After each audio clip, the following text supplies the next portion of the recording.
And we're live. All right. Okay, I got to send links now. Okay, so let's see. Where do we go from here?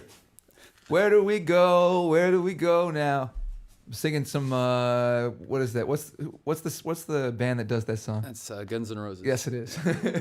All right. I'm here in the studio with Rey Soto. We're going to see him in just a second. I got to send some links, and I've got to share this link because I'm too cheap to pay $190 a year yet for streaming services. When I can just go on here and share it, if people are able to bear with me for 15 seconds, we're going to share to a page. I'm doing this. You can't see this, but I promise I'm doing it. Share to a page. And it doesn't want to let me. Okay, so we're going to forget that. We're going to go to the YouTube page, refresh, and I'm going to send Ray the link so he can share it with his folks, and should have the link. We're going to mute that. And sending Ray the link. All right, the direct link has been sent. All right, now I'm going to share this, switch profile, and we're going to go to my page. All right, while I'm doing this, I'm going to try to multitask here. Not the best multitasker in the world here, but we're going to give it a shot. All right, let's start with, those logos that I showed at the beginning of the stream. Still just kind of testing those out, feeling what they've, getting a sense of what it actually feels like. It feels like one thing when you're actually, just playing it for yourself, alone in the solace of your studio, and then it's another thing when you know that it's going out to the world. And so just trying to get a feel for how I feel about that actually going out. And I don't know, it's okay, some of them are okay. I think I'm going to change the Mic Club one. It's a little too dark. All right, we're searching for Noah Grove, my personal page, so I can share this video. There it is. And share now. All right, I think that should be done. And you know what? We're going to share to group. Let's share to the Long Beach Sound. Boom. Shared. Okay. What else here? Before we go over to Ray, we'll get over to him in just a second. Is there any breakdown for what's going on this year? Okay, let's see. So, let's start with, this is Noah's Groovecast, and that's one of the things I'm wanting to do more. It's just kind of, my vision for this is, and it's unfolding, but I think my vision for this is in part being sort of a weatherman for music. So that's what it is. It's a Groovecast. And I want to get, we're going to, I was going to go with some cheesy metaphors. We're going to get the readings, and I'm going to go out and find all the different sources where I can learn about what's going on in the music scene. And so today, Rey Soto has blessed us by coming in here, and he's going to be talking about his music journey as a songwriter, as a performer, and these kinds of things. And I can't wait to talk to him. I hope you guys are really excited to hear what he has to say. And I'm also going to be going out into live events with my Zoom H6 device and my phone, and be doing live interviews at these events. So I'm thinking maybe next Monday I'm going to be at Tommy Condon's, and maybe on Thursday, I'm just going to follow Chris Tidestrom around, actually.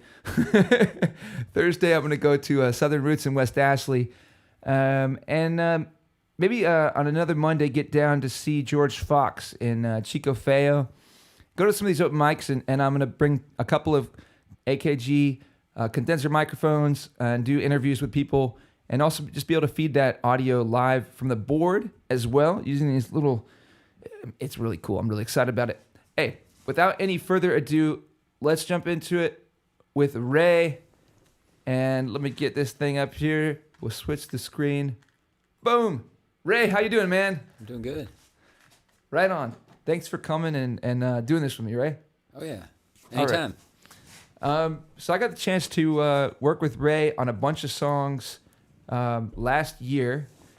Ray endured the long winter of the Grove studio, and we did a bunch of recording in here.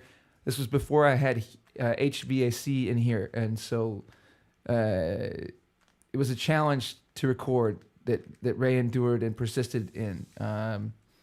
Let's start there. How was that experience, Ray? It was, I liked it. Okay. It was a lot of fun. Good way to start the year off. Okay. So Was it too cold? it's cold some days, but I mean, I just, bundle up a little bit. I'm from Michigan originally, so I'm kind of used to cold. Okay. Let's start with Ray. Why don't you just tell people a little bit about yourself and just maybe a little bit about your history in music. Well, let's start with how you got. How did you start? What did you start with? Acoustic guitar after high school, so just picked it up as a hobby, and kind of kept that going over the years. Never really had any big goals with it, but just want to learn how to play songs. I thought it was cool. I think it was my senior year in high school. I went to go visit a friend, and he had a buddy over who was kind of running around the house with a guitar, playing all the stuff that you'd hear on the radio on the acoustic guitar, and I thought that was pretty cool. I was like, well, if he can do it, then, I can probably do it if I sit down and, figure it out. So I think he showed me a few chords before the end of the night. I kind of convinced him. I was like, hey, man, how do you do that? Like, what's going on? And of course, I didn't have a guitar, so I was kind of like, I hope I can remember that next time, I get the opportunity to play. But I think a few months later, I went and got my own guitar. So Okay. yeah, it's kind of how it worked out. And you said again that was just that was in high school. That was, I think it was, I'm trying to put my finger on it. It was probably right after high school, maybe the summer. Okay. Summer I graduated. Yeah. Okay. I'm thinking, because I'm trying to think, I was trying to piece it all together, because it was, I remember going to getting my first guitar, and it couldn't have been that much longer. It seemed like it was a long amount of time, but sometimes when you're young, a few months seems like, forever, when it's the opposite when you're older. So, how did you keep playing guitar ever since then, or did you pick it up and put it down? I think I put it down at different times. I was still learning like so much when I first had it. So I think I went in the following spring. I went to boot camp. I went to Marine Corps boot camp. So so I definitely put it down for those 3 months, because that's not allowed. You don't get to bring your guitar to boot camp in the Marine Corps. But yeah, after that, I pretty much always had one with me. I always took it with me wherever I went. Had one in my barracks room, or whenever I changed my duty station, brought one with me. So Where were you living at that time? what time? Like at the time that you first started playing guitar? I was in Michigan. I was Michigan, okay. yeah. After graduation, I stayed in Michigan for almost a year. I guess March. You graduate, and a whole school year would take you until May or June. So yeah, that's when I went to. That's when I left. Went to California. I'm gonna try to adjust this real quick. Sorry, I'm sorry. You're going. I'm gonna get a little. You go down. Yeah. Is that good? Yeah, I'm kind of centered. Yeah, that's Okay. good. Okay. All right. So Michigan. Yeah. And then did you go to university, or you said you went to boot camp? I took some. I was taking some college classes for about a semester, and then I started up another semester, and I just realized I didn't really want to stick around, and especially if I could go to California and get out of the cold, and kind of possibilities were all over the place. Okay. After So that, were you in San Diego? yeah, San Diego. Okay. How'd you like San Diego? I mean, it was great weather. Yeah. I liked it. Yeah. Yeah. Were you doing any music there in San Diego? No, I just did boot camp there. Okay. So we're in the Marine Corps. I'm not sure about the other services, but Yeah. I think the Marine Corps we're really strict, so we don't really get to go off base or anything during boot camp. We're very restrictive. Were you all allowed to have a guitar? No, it wasn't like like the Elvis movies where you can bust out your guitar in boot camp. No. All right. So then, how did you wind up in Charleston? I got that was the last place I was sent when I was in the Marine Corps. So I got orders to the reserve unit, and I didn't really know whether or not I was gonna stay in or whether or not I was gonna get out, but kind of made a last second decision, and I had some money saved up, and I felt like if I didn't have a job for a little while, I could still pay the bills. So I took my chances and got out. And I think the other thing too was at the time, I had a couple of people tell me like, well, if you want, you're gonna come back. You're probably gonna come back in. I had a lot of people telling me that if you get out, you're gonna want to come right back in. And it wasn't the case. I got out and didn't really want to come back in right away. Okay. Okay. So, how long have you been out? I've been out it's been a while. Let's see. 2008. Okay. So, October 2008. And you've been in Charleston since 2008? I was still on active duty when I originally showed up. Okay. So July of 2007. Okay. Wow. Was when I got into town. Okay. So you've been here a while. Oh yeah. So okay. Yep. And how long have you been active in the music scene in Charleston? Probably not very long. As far and not since 2007. Yeah. Let's see. Probably maybe 2015, late 2015, 2016. Okay. Probably since then. So. Okay. I did the first open mic that I ever did was in 2010, and then I didn't really do anything. I didn't do another one for probably until 2015. Wow. Yeah. At the time, at the time it was more of kind of just putting a check in the box for me. Okay.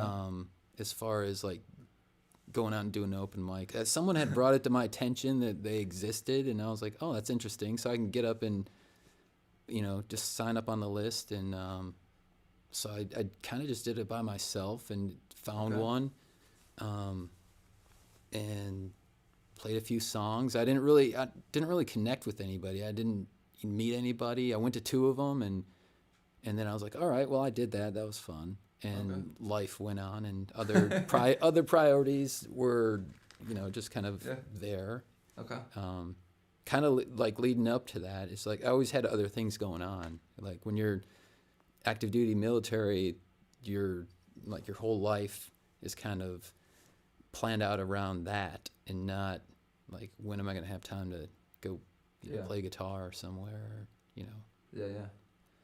So when you first said you did it in 2010, you didn't do it again for the next 5 years. It's like maybe it was some kind of traumatic open mic experience. No, it wasn't. No. I mean, aside from the fact that I remember the first one I went to, I was, I sat down because they give you the option to sit down or stand up. And do you remember where it was?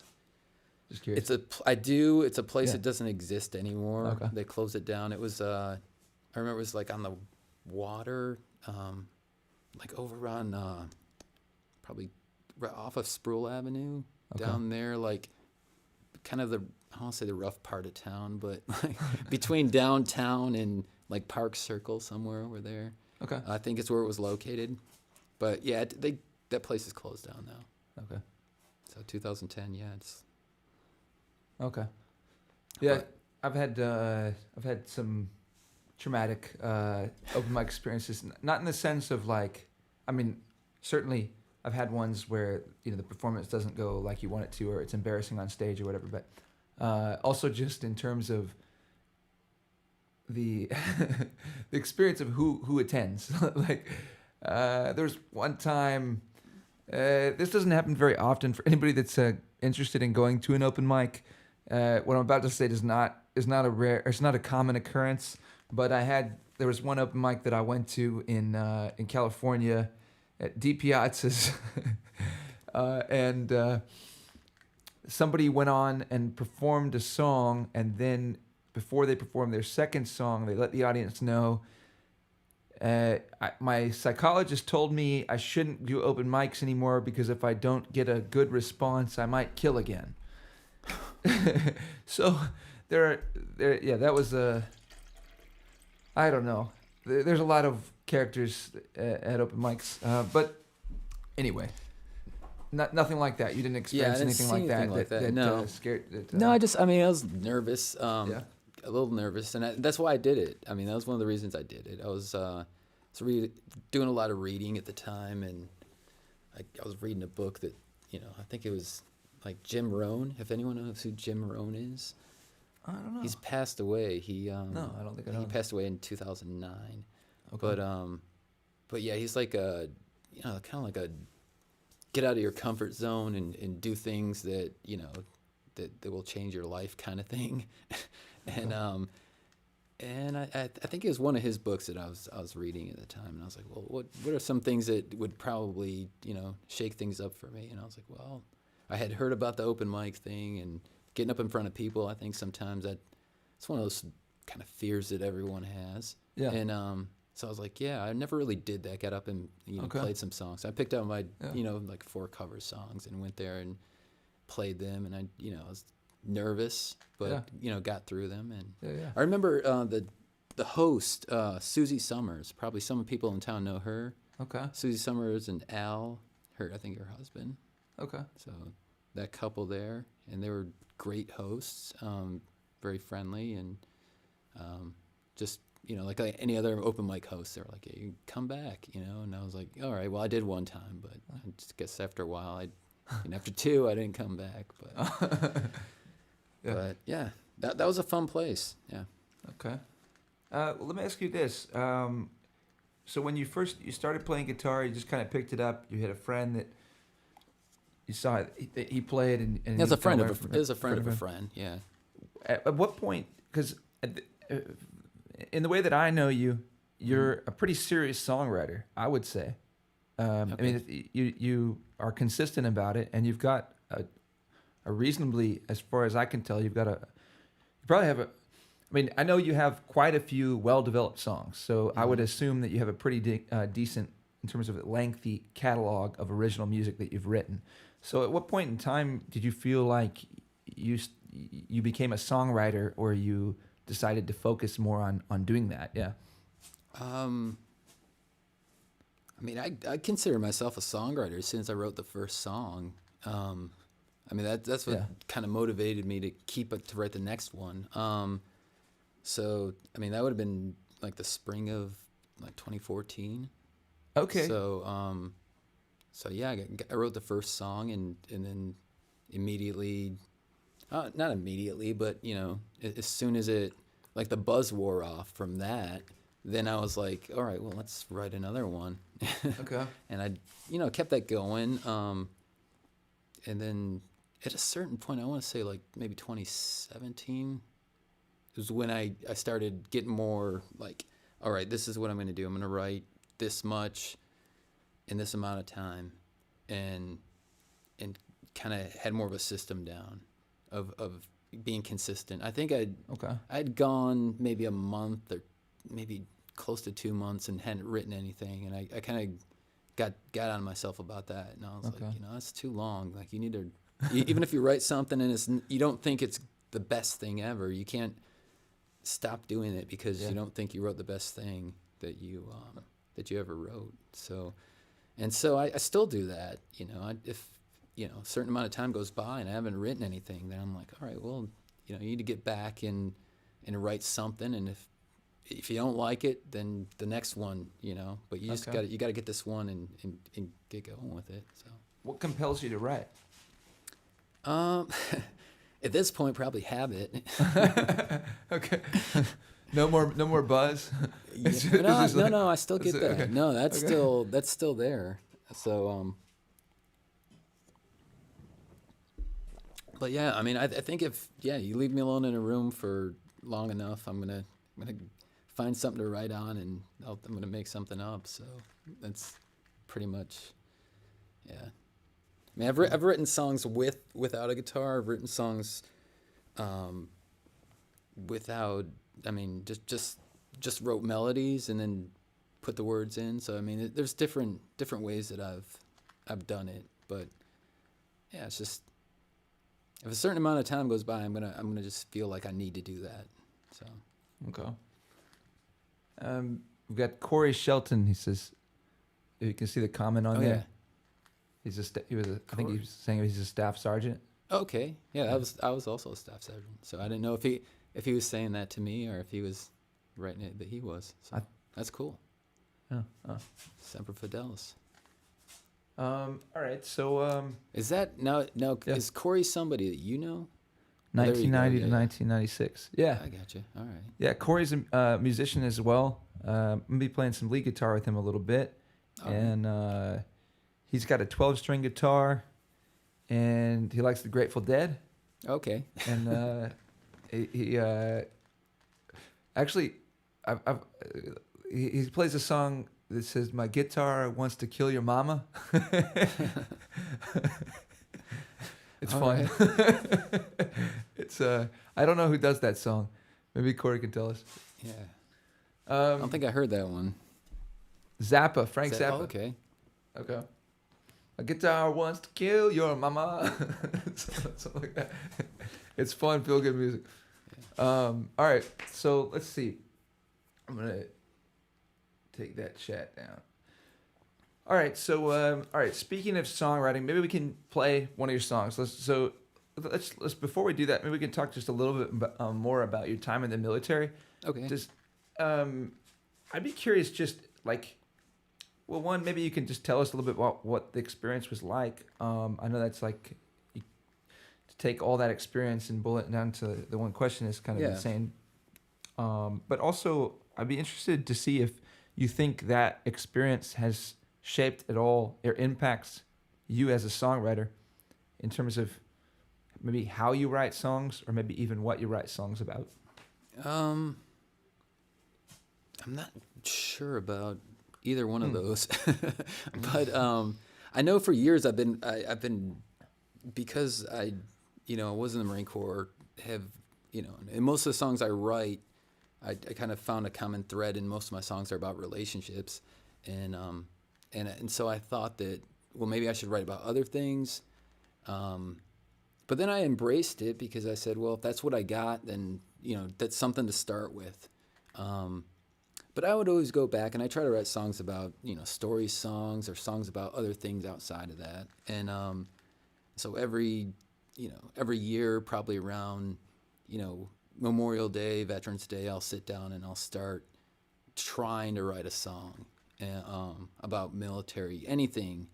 And I'll try to find inspiration in our songs. And sometimes, I get a little something, but I never really, it's something just like writing a song where you have to keep on going and you're going to write one that's not very good. And then you just do it again and you get better.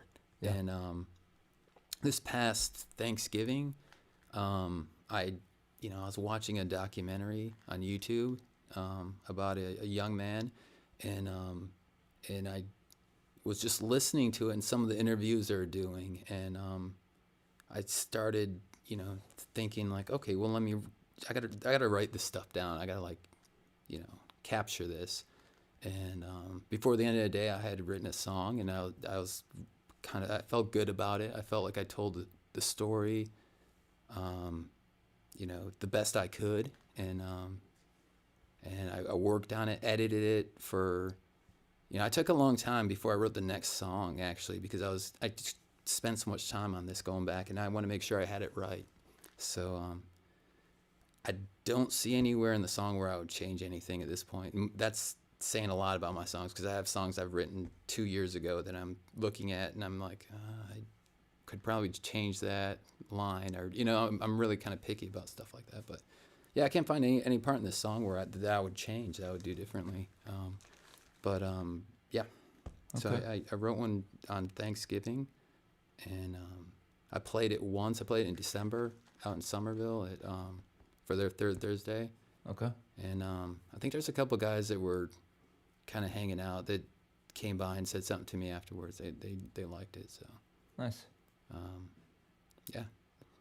And shout out to Holly real quick. Holly says, "Hello." Oh, hey. What's up, Holly? All right. Let's see. I'll put this song up here. So maybe you could tell us a little bit about this song while I set it up here. Yeah, it's I recorded it at home. It's pretty much like a demo version of it. I don't think there's anything added on. I think it's me and a guitar. So I think I had a microphone, and I sat down with a guitar. It was unplugged. Live performance. It's one take.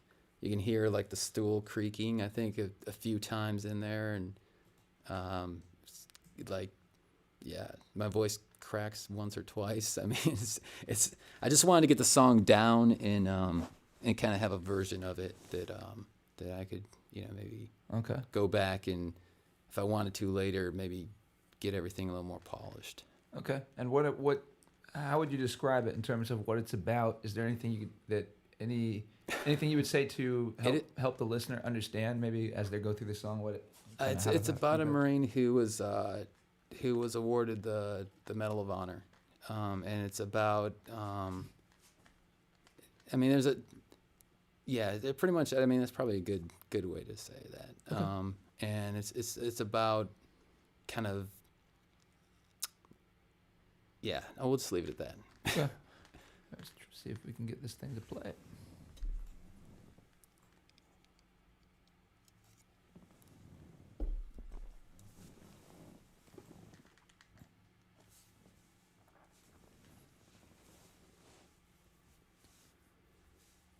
Of course, it doesn't want to load. It's not. Oh no, that's not good. Let me just try it one more time here. We'll reset it. Add browser source. Control audio via OBS. Give it a go here. See what it does. And it doesn't want to load. We tested this out in advance, and it worked. We got it working. But it doesn't seem to want to pull the data from the internet. So, why don't I just keep this muted for now, and I'll leave it. I'll be able to see. We'll put this up like this, and I'll be able to see it. And at any point that it loads, we'll switch back to it. Browser, and we'll mute this browser here. But while that's trying to, I'll try to sort that out while we keep going. But I was curious just about what your experience. So you went to a couple open mics back in 2010. 2010, yeah. And then you started writing and going to more open mics around 2015. Well, I started writing the spring of 14. Spring of 14. And then I think I was just kind of collecting my songs for.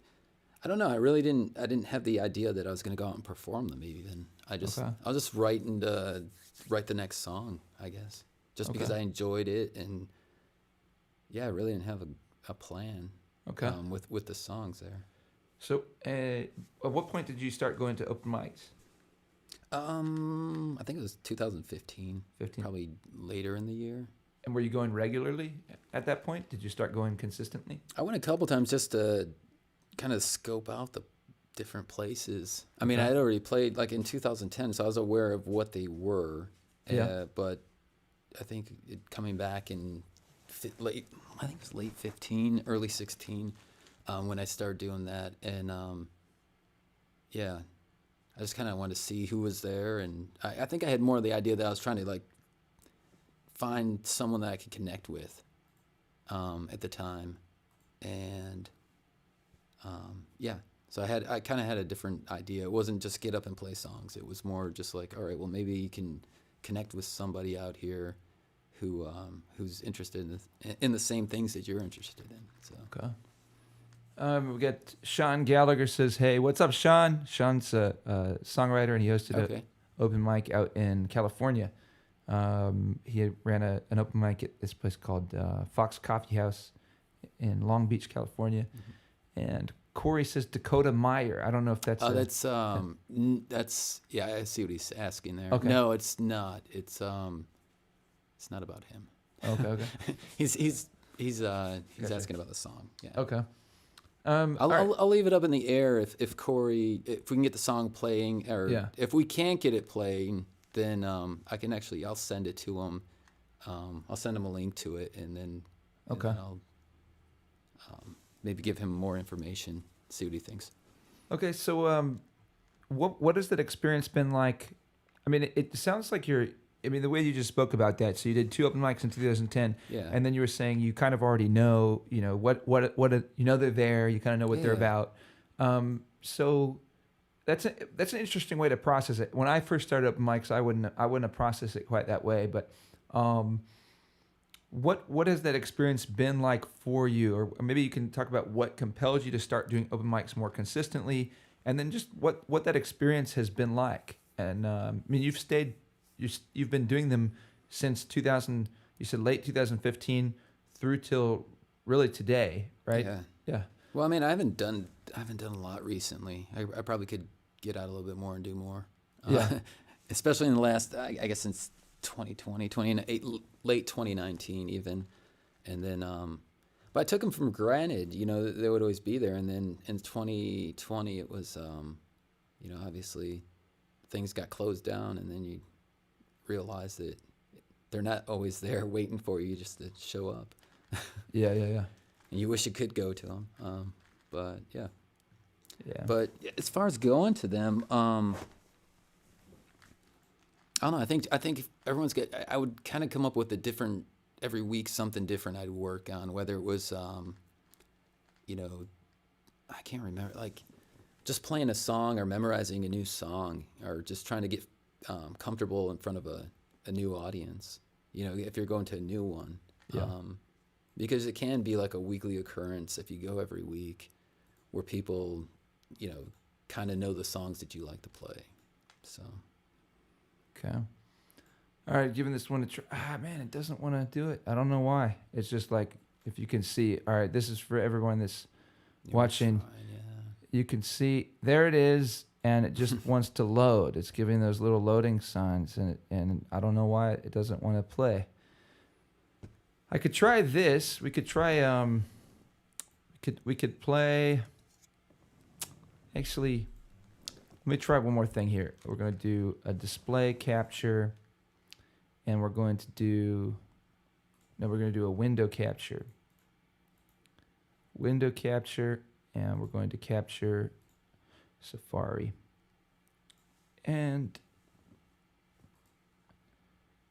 we'll be able to hear this, and maybe I can, we'll play this. It's going to play in our headset, I believe. Of course it doesn't. It is playing now, so I do have internet, and the live stream is going out, so we do have internet. Yeah. All right, I don't know. We might have to just give up on this for now. I can keep throwing it up every now and then, and see if it sorts it out. Well, if we don't get it playing, then if someone is watching this even on a restream, I'll send them that, because that's a private video that I have on SoundCloud. And I can send it to them, whoever. Ray, it was working earlier, right? It definitely was. All right. We did test it out. I don't know. We got to sort out some technical difficulties, and that's part of this process. So, this is a newer event, and it's something I'm wanting to do. Starting it going this year, and just gonna keep at it and keep trying to work out all the kinks, and fix all that stuff. All right. So doing open mics. How did that? I guess once you started doing it, what compelled you to keep doing it? That's a good question.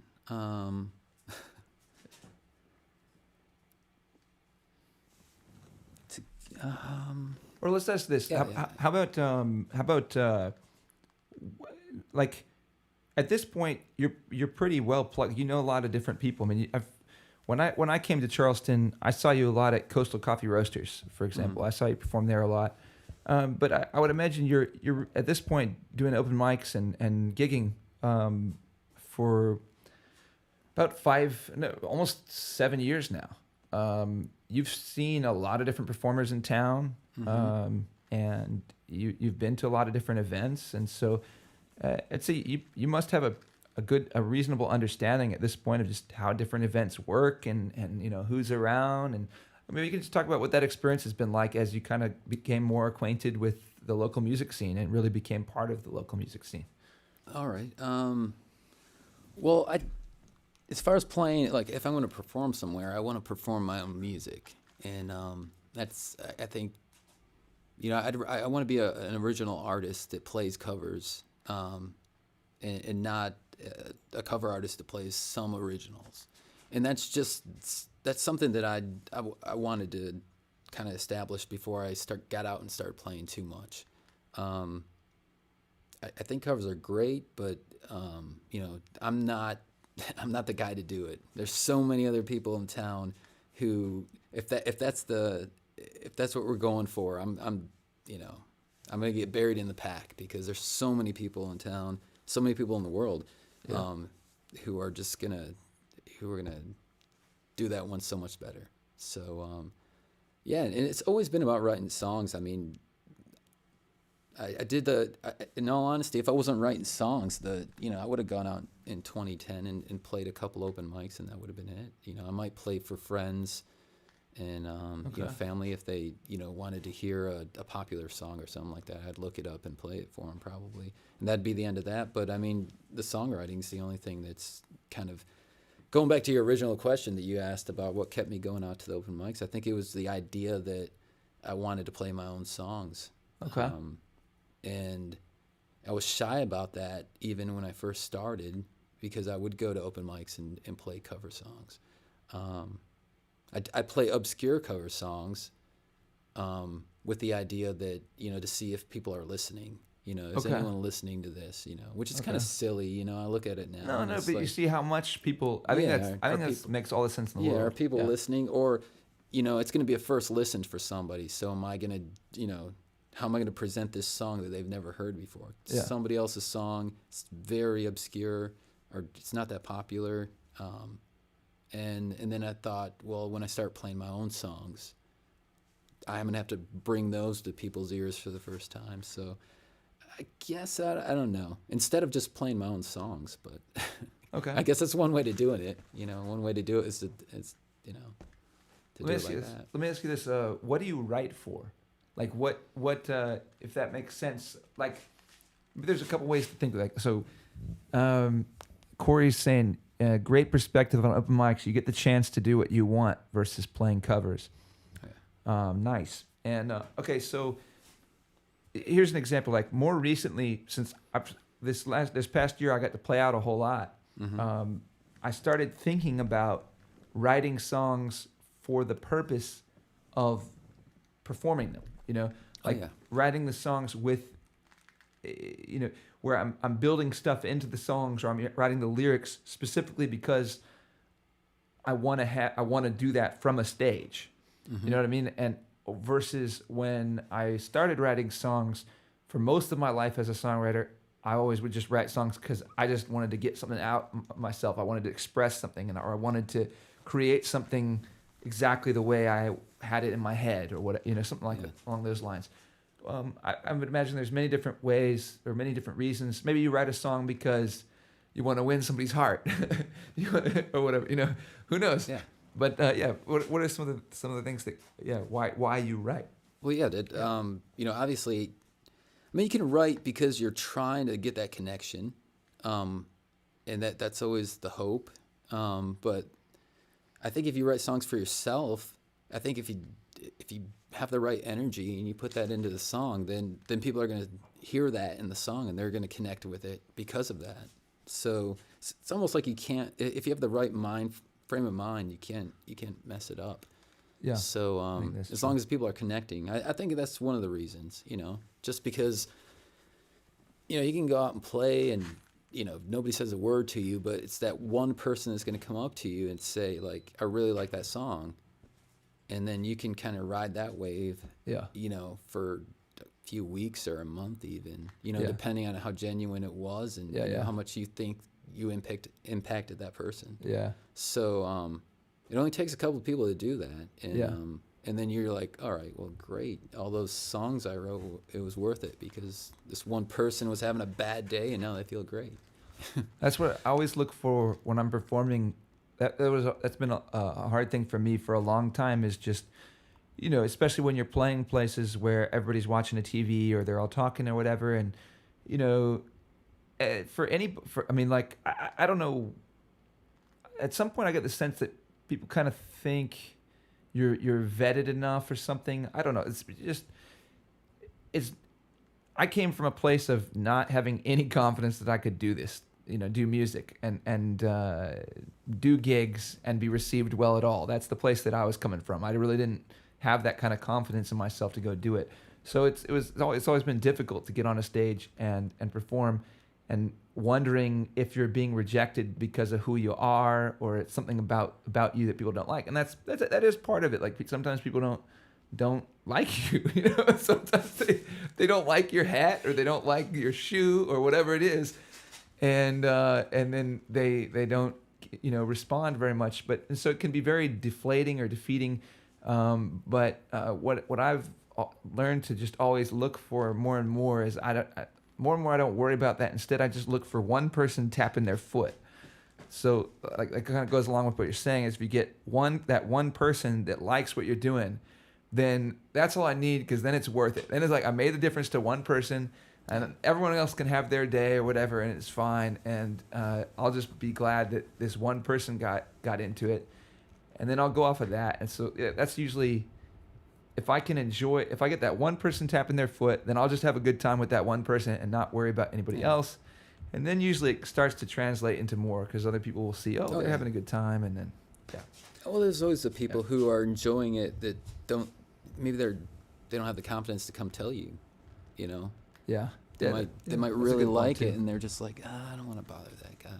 That's a good point. So, that's one other way of thinking about it. So one thing I've been interested in doing, I haven't quite done this yet or before, but it's along the lines of that same question of, for example, I got to know the Coastal Coffee Roasters open mic scene pretty well. I knew a lot of the different performers that were coming there, and the vibe and all that.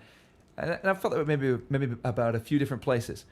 I always thought it'd be really interesting for people to actually write a really thoughtful song that's specifically for an audience that is there. I think it's funny you say that, because I think at one point somebody had done that there. Okay. I don't remember the name. Yeah. Of the person, but I think somebody did that. Okay. I think it might have happened, but I don't know who it was. I've seen things like, I've seen a song written, where it's like there was a guy in Folly Beach who wrote one for George Fox's Chico Feo open mic, where it was just called the Chico Feo Monday open mic song or something like that, and it's just about, it's a happy-go-lucky kind of song about the open mic or whatever. But I'm thinking like more of a really, like, maybe something that cuts a little bit, if that makes sense. Just something that speaks really clear to what actually is transpiring in that space. Not just kind of like, everything, we're floating in heaven. It's a cool song. It's fun. It shows respect to the open mic. Great. And, but on some level, that is something that maybe more songwriters could do, is think about how to write songs that are meant or designed to do something for a very specific, like, targeted audience. I just think that'd be an interesting way to write and see it. It's tough because then you got to deal with the results of whatever you do from the stage. And it'd probably be the one that everybody wants to hear all the time too. You get up and you'd be the guy who wrote that song, and they'd be like, "Play it." I got a new one I want to play. Yeah. Okay. Well, let's see. Let's maybe you can talk a little bit about your performance experiences, like, um, to give a little context on this question, like, I think anytime you're performing a song is a performance. You don't have to be performing on a stage. You don't have to be performing for an audience. If you have an audience of one, then you're performing. That's what I think. And so maybe you could just talk about some of your performance experiences. What are some of your favorite performance experiences, and what has it been like to be a performing musician? I mean, I really had a good time in December when I played out in Somerville. That was a lot of fun. I mean, it's not over in, like, Hutchison Square is like the main, you know, they'll have a band out there with drums and, you know, all that stuff. The sound's, you know, a little different out there. But the place where I was playing was out on Short Central Avenue, which is, they have shops out there, and it's a cozy little spot. But anybody, I mean, to me, it's kind of like glorified busking, because, you know, you can plug in your sound and you can mix it and play it out there on the street, but it's pretty much, it's glorified busking. Yeah. But it's so much fun. It's so much fun because awesome. You know, the kids are out there, the little kids walking by, and families. And sometimes they stop and they have little benches out there, little picnic tables, and you know, anytime somebody would stop and take a seat on a picnic table for a song or two, it's just a lot of fun. Have you done not glorified busking? I haven't. That's actually like on my radar. It's something that I'm very interested in doing. Okay. Because of the you know, my experience in Somerville in, you know, October and December. I think I was out there. So. Corey's asking a question. He says, "What is the driving factor in your faith in songwriting?" Driving factor. The driving factor in your faith in songwriting. I mean, probably what we were saying earlier, where it was, you know, that one person, that one listener who's going to hear a song at the right time, you know. Because I've had that happen to me. I've been on the receiving end of that. So it's kind of, you know, you can't stop, I think, probably at that point when you know that, you know, you've had that experience where you heard a song and it you know, lifted you up at the right time, or at the, you know, time when you needed it. It's a good answer, Ray. So, hey, on that wavelength of not glorified busking versus glorified busking, I think I've done a decent amount of not glorified busking, and it can be really hard. And I would just be curious, maybe we can revisit this another time when you've done, at some point when you do, if or when you do unglorified busking, what that experience is like for you. Because I've found so much about the reception of music has to do with the staging. And so if you're out there, if people get this, a lot of times I have, it's funny, I have a lot of respect for people's sort of subconscious intelligence, and also I don't. It's both.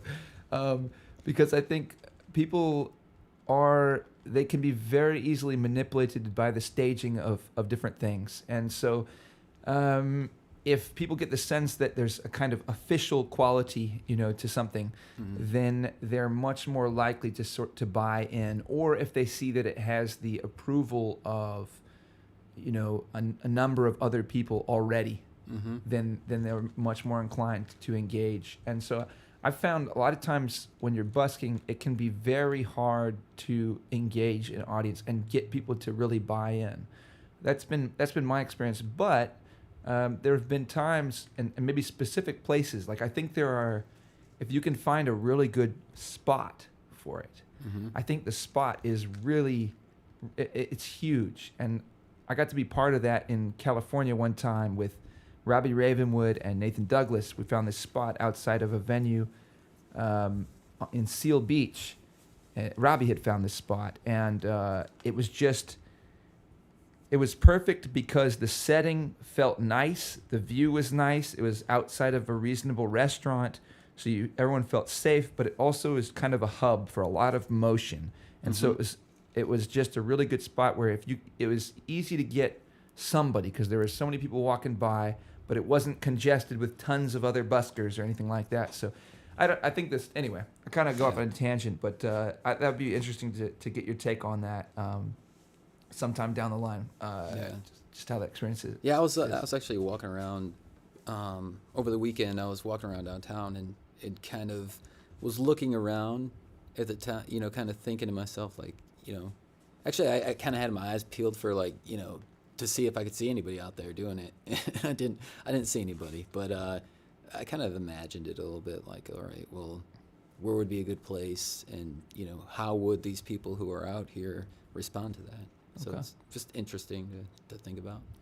Let me ask you this: what are some of your favorite songwriting experiences, or do you have one in particular that's? I mean, we already talked Yeah. about the, you know, Thanksgiving, this past Thanksgiving. Okay. That was a little different. Yeah, I mean, the first song I wrote was very, I guess I kind of still remember. It was a song that was way too long. I think it ended up being about like either 5.5 or 6.5 minutes long. It was just not very good. But it was, you know, it was something that I put some time in on, and then I wanted to, you know, learn how to play it, or, you know, I had this course was like, you know, a minute long or a minute and a half long, and it's, you know, I remember stuff like that, but yeah, I don't know. I mean, they're all different, so they're all kind of special in their Okay. own ways. You said something there that triggered something in my head. So, you like one thing that I think is really cool about your songwriting, or one thing, like what you just said is that about a 5 or 6 minute song that is way too long, and I think one thing that you do is you can be maybe mathematical is the right word, but you're very cognizant of that, you know, of you're thinking about what would the listener enjoy, and you're Yeah. thinking about parameters that you can control and that you can be aware of, so that you try to cater to that listener. I think that's an interesting angle on songwriting. A guy that I worked with for a while named Nathan Douglas on songwriting. I've worked, not, I shouldn't say I worked with for a while. I still work with him from time to time, and he had the same kind of mentality. And so when we would work on introductions or you know, to a song, we wouldn't want anything to be any longer than it has to be. You know, if we can do it in 4 beats, then we'll do it in 4 beats. There's no reason to take 16 beats to do it if we can do it in 4. And so I think that's maybe you could talk about, like, what advice would you give to other songwriters from your experience as a songwriter? I would just the advice I would say is just have fun. That would be Okay. that would be the first thing. And Okay. right out the gate, if you're going to listen to anything I Yeah. say, just have fun with it. And if it's not fun, then you know, don't do it. But Okay. I don't know. I think you can have a 5-minute long song. I've been thinking Yeah. about this recently. You can have a 5 minutes long song or a 6 minute long song, but there's a lot of things that need to happen if you're going to do that, and you have to be continuously bringing new information in.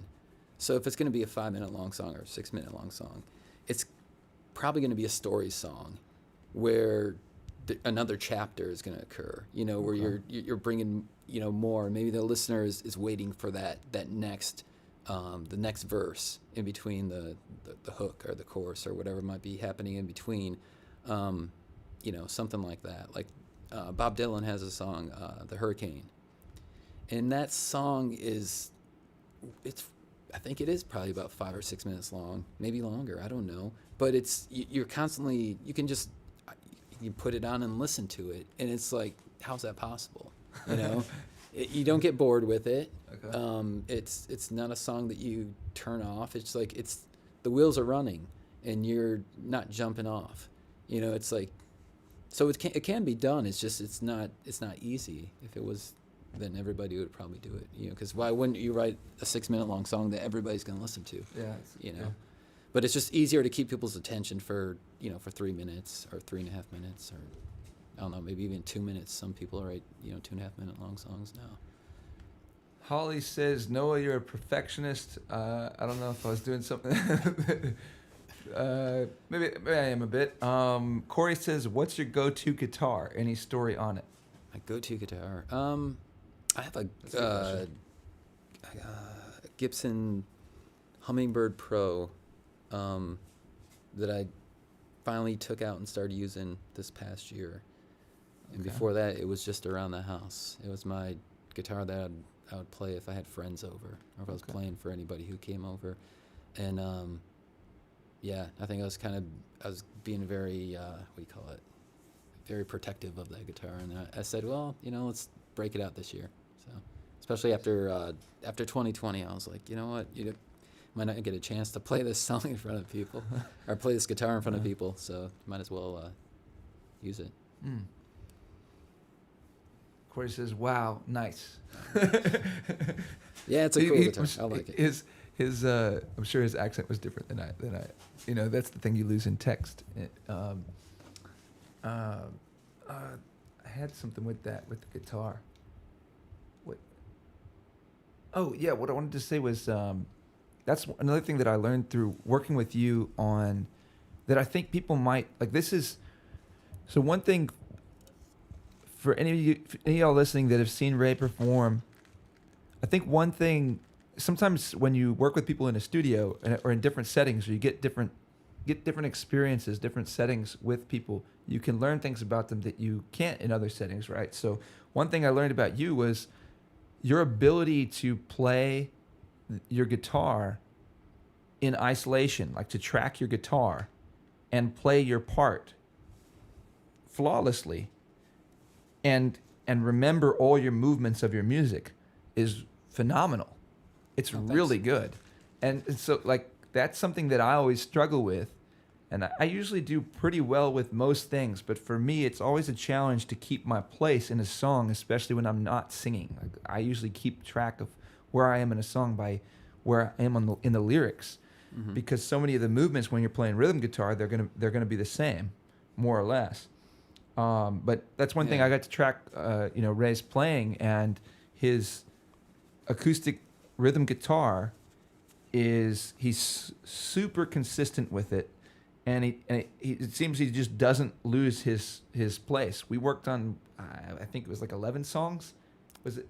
I think it was 10. 10. I 10. I think I had like 14 or 15, and I just kind of would pick another one, and then eventually I had to discard a few at the end that, finally pick the final 2 or 3.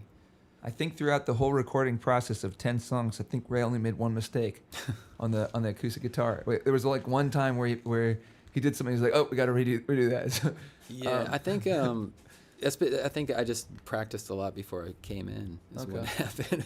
I just went over it so much, probably on my own practicing. So that helps too. Yeah. Okay. I mean, that's another like one of the things I do when I write a song too. Is I'll play it over and over, and by the time I complete a song, I've probably played it 24 times at least, probably more. Let's just trying this thing one more time. It does not. Okay, let me give it one more go here. The browser. You know what? I'm gonna try switching to the other song. Let's just try it. See if the other song plays. Browser. And we'll try this again here.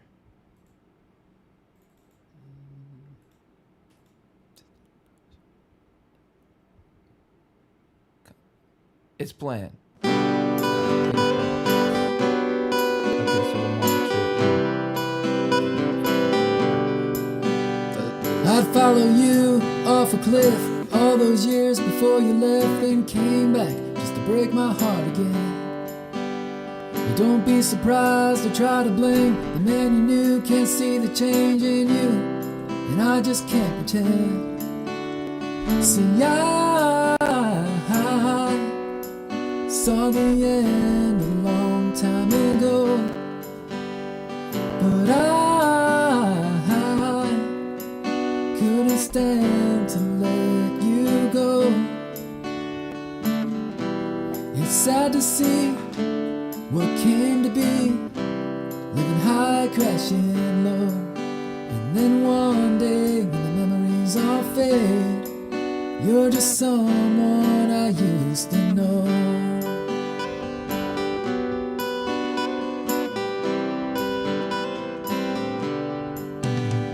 You'll never kiss my lips again or get the chance taking me for granted like you always did. And you can try every trick and scheme to get me back, but I've seen your ways and I won't fall for that. See, I saw the end a long time ago, but I couldn't stand to let you go. It's sad to see what came to be, living high and crashing low. And then one day when the memories all fade, you're just someone I used to know.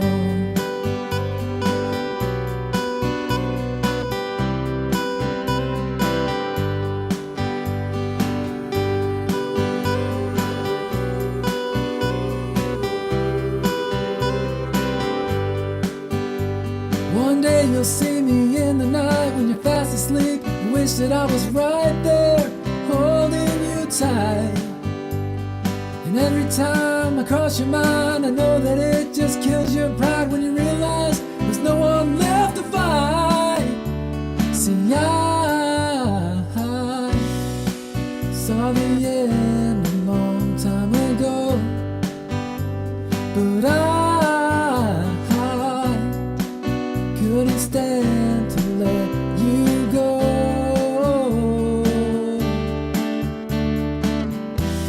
It's sad to see what came to be, living high and crashing low. And then one day when the memories all fade, you're just someone I used to know. Yeah, one day when the memories all fade, you're just someone I used to know.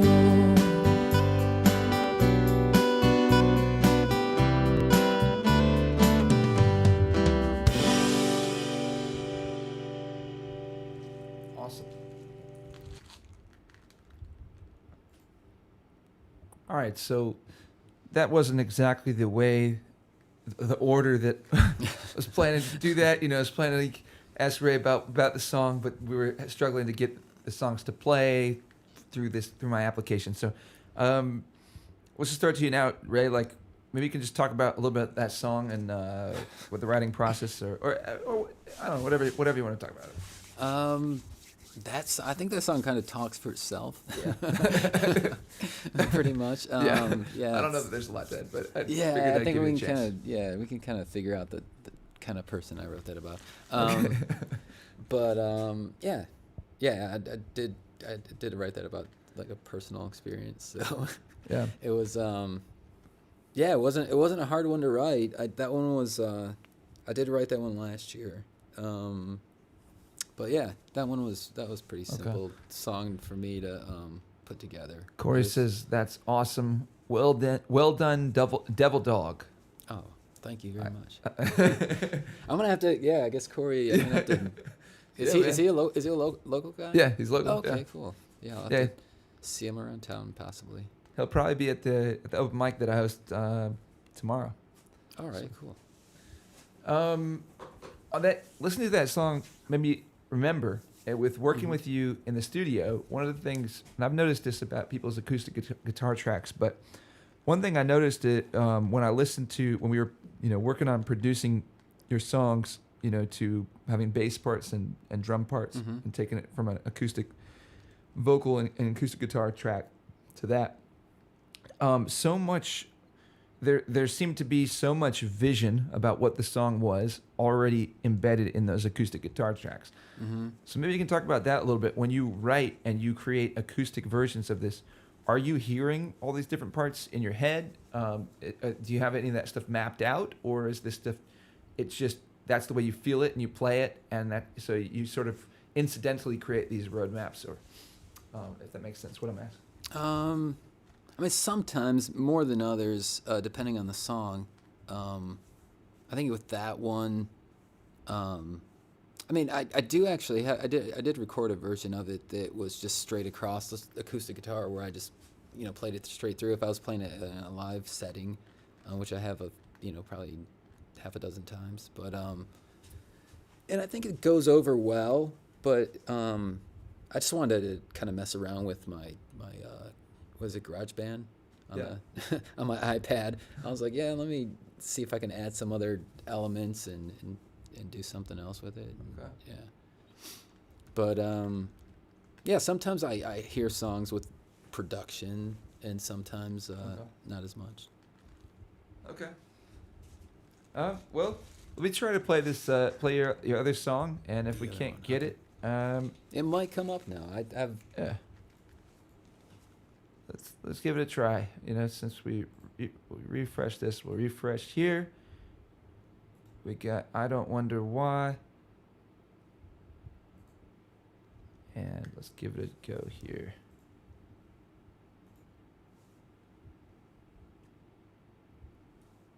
Browser.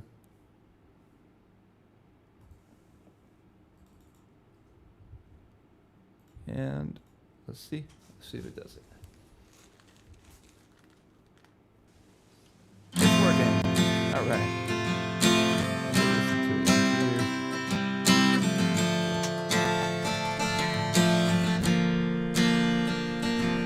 Nobody could predict it, still it was not a surprise. Every day's a risk when you live that kind of life. He was only 22, his best days were ahead. One of the proud in the few, he lived a life of no regrets. And on a dusty road 6,000 miles away, that young man sacrificed his life so that two men might be saved.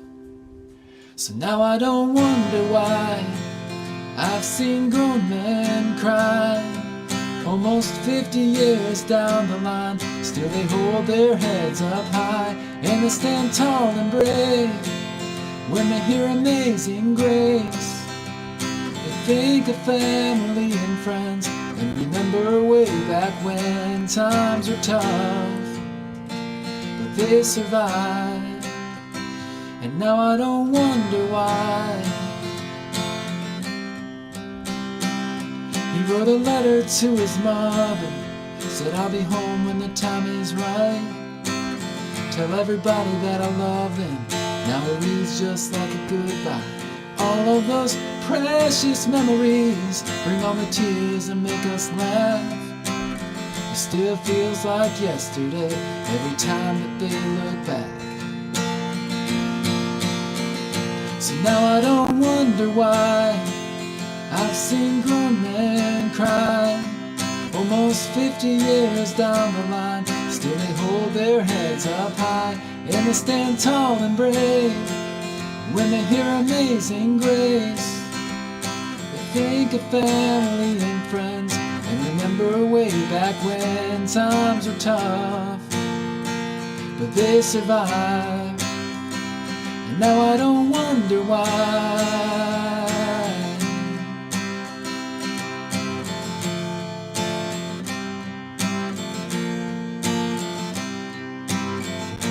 There's a time to go, there's a time to stay, but the life of a hero never fades away. So now I don't wonder why I've seen grown men cry. Almost 50 years down the line, still they hold their heads up high, and they stand tall and brave when they see old glory wave. They think of family and friends and remember way back when times were tough, but they survived. And now I don't wonder why. Oh, I don't wonder why.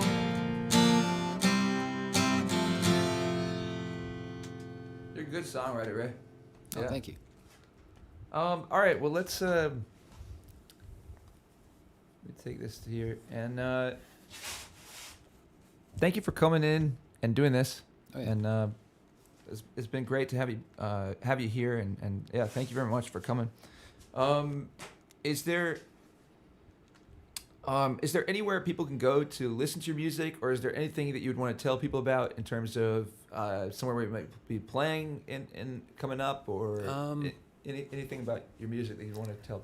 I don't have anything coming up currently. I guess the one thing I have a newsletter, so I guess that's kind of the place. That's the go-to place. Okay. Because I don't have anything going on right now. So, but if anyone wants to sign up for my newsletter, I send something out every month. Okay. And that's where I have a group on Facebook too. So okay. Those are the people who do that. Those are the people who are I think that are really interested in hearing about me. And so, yeah, they can sign up for that. I have links on my, like if you find me on Facebook or Instagram, there's a link to sign up for my newsletter. It's like a landing page. You just put your information in. Okay. And I'll add whoever's interested to the newsletter list, and you'll get to hear all about me. Right on. So that is, I'm going to put this up on here. That's how you spell his name? Rey Soto? Yeah, that's it. you can so it's not all together. There's a space in between. So yeah, let's see. I'll make the space more evident. Yeah. All right, there we go. So you can go onto your Facebook page. Is where you can sign it. Yeah, Facebook page, okay. And I have a little logo. My name is written very close to just like that underneath this logo that I have, and but yeah, newsletter is the place to go to sign up for more information about me. I don't have anything coming up right now, but I'm always writing songs, and like to. One of my goals this year was to start writing songs with some of the other musicians in town. Okay. So if there's anybody in town who's interested in writing songs with me, then they can get a hold of me. So. Right on. Well, thanks again, Ray. All right. Thanks for having me. Right on. Anything else you wanna mention, or? No, I mean, let's see. I think we kind of talked about everything already, but yeah, even yeah, we covered it enough, I think. Okay. So. Okay. Well, I'll do my on the spot outro, and then if you want to interrupt me with anything else that you wanted to talk about, did I forget something we're supposed to talk about? No. Okay. Yeah, I think. Yeah. We're okay. Good. So this is my new podcast, known as Groovecast. Thank you again, Ray, for coming out and being part of this. We're gonna do this. I'm gonna do this podcast every Monday at 7 p.m. Eastern Standard Time. We're also gonna be doing e-open mic, which is gonna occur on the last Mondays of each month at the same time. So it's gonna take the place of the podcast.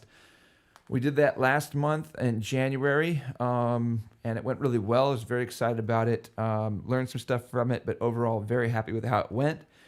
This coming month, February 28th at 7 p.m. Anybody that's interested, get in touch with me. We have 3 in-studio spots, really 4 in-studio spots, but I'm one. I I open the event with one song, and then we have 4 digital acts that Skype in, and we all can communicate, we all interact, and so that's going to be at the February 28th, and like I said, the last Monday of each month. I've already got a couple digital acts I'm very excited about for this coming month. We've got, I believe, Eddie Booz, who's a really prominent musician in Long Beach, California, as well as Jericho.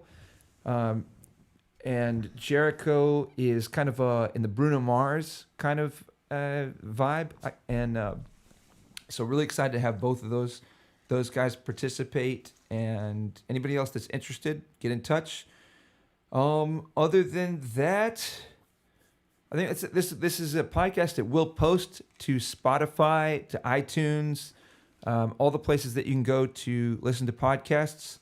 So if you missed some stuff, you want to check it out, you can check it out there. These videos will upload on Facebook and YouTube as well. And I think that's it for us. So without any further ado, I'm going to play the little Groovecast song. And we'll see you guys next time. Peace out.